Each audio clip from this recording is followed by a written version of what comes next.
If you've ever done any research on manifestation, I'm pretty sure you've seen quotes such as raise your vibration, or think more positively, or attract your dream life. Those are lovely. But here is the problem. Many people start with the law of attraction before fully understanding the three main laws that make everything else possible. Starting with the law of attraction is like building a house and starting with the roof instead of your foundation.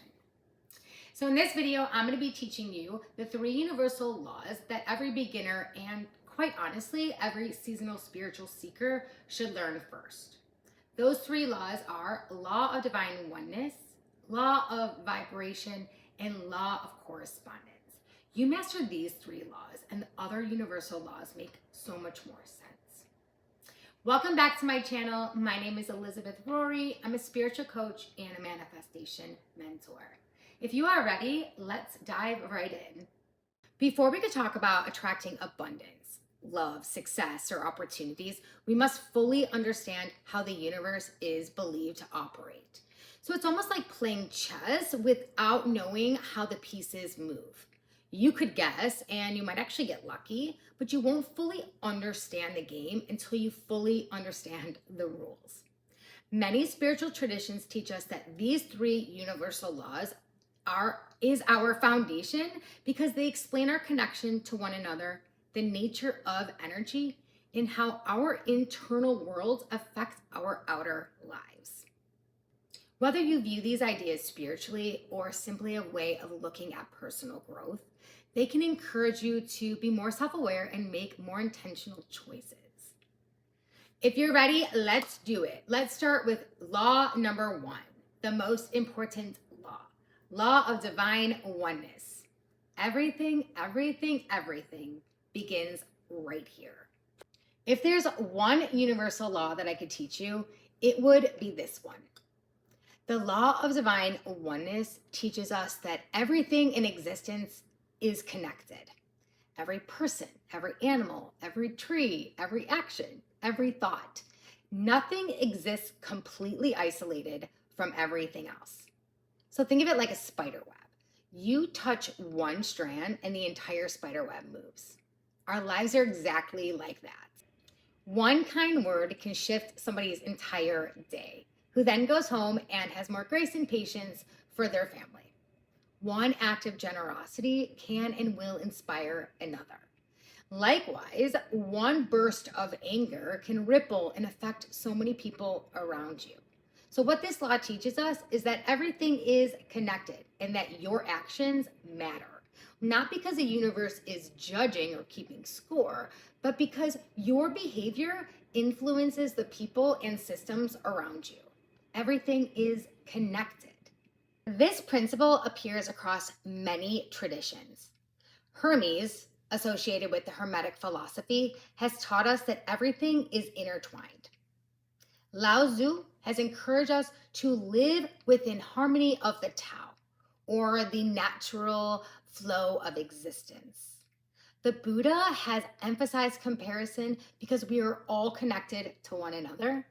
And Jesus taught, love yourself as your neighbor, highlighting how we are all connected to one. Centuries later, Ralph Waldo Emerson said that humanity and nature are deeply connected. So while each of these traditions express the idea differently, they each have the same principle. We are not different than the world we are in. We participate in it. You are an active player in this game of life. So why does this matter?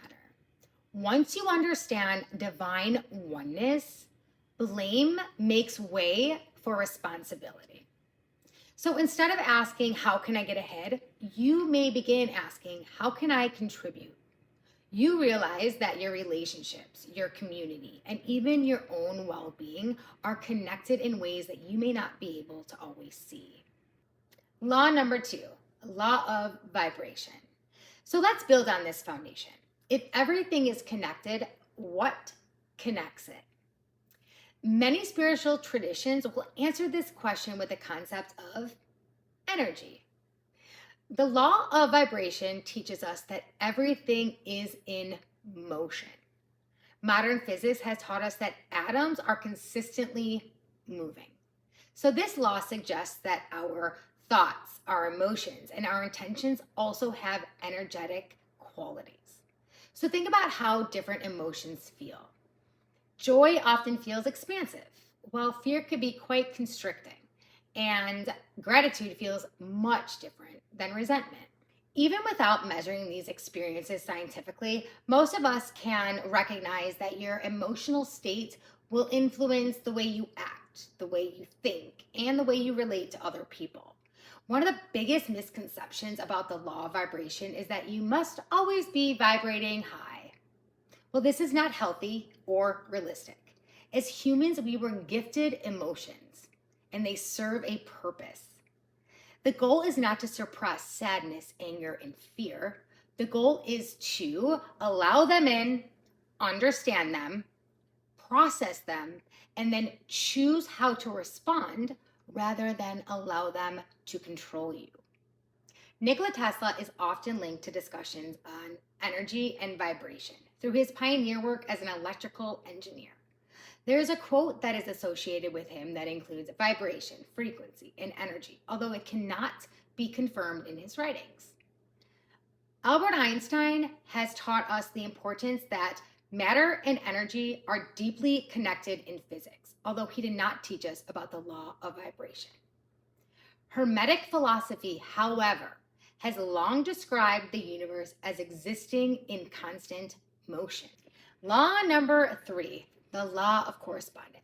Now, this law is the most transformative out of the 3 because it asks us to turn inward, to dive deep internally. The ancient Hermetic phrase that says, as above, so below, as within, so without. And in other words, your inner world is shaping your outer experience. So if you don't believe that you're good enough, you may be hesitant to take chances. Or you may be blind to opportunities that are in your way, in your path.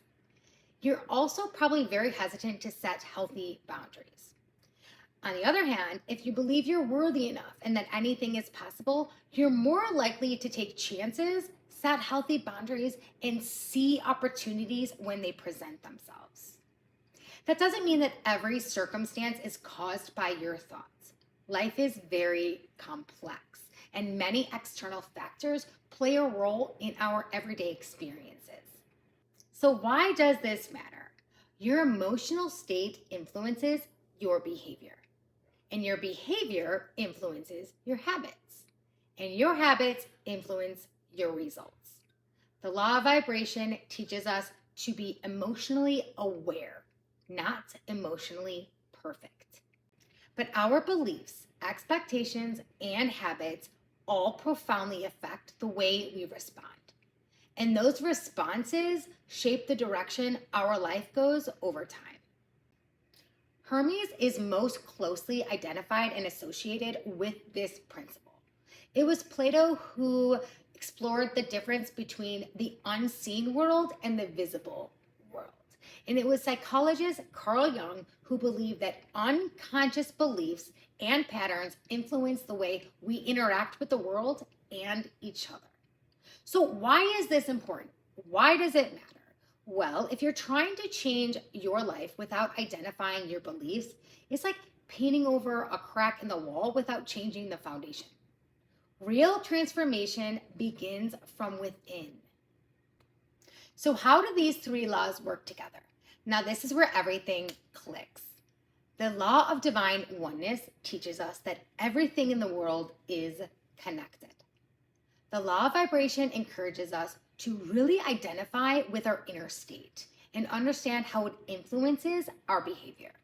And the law of correspondence invites us to examine our beliefs because our beliefs shape how we interpret situations and choices that we make.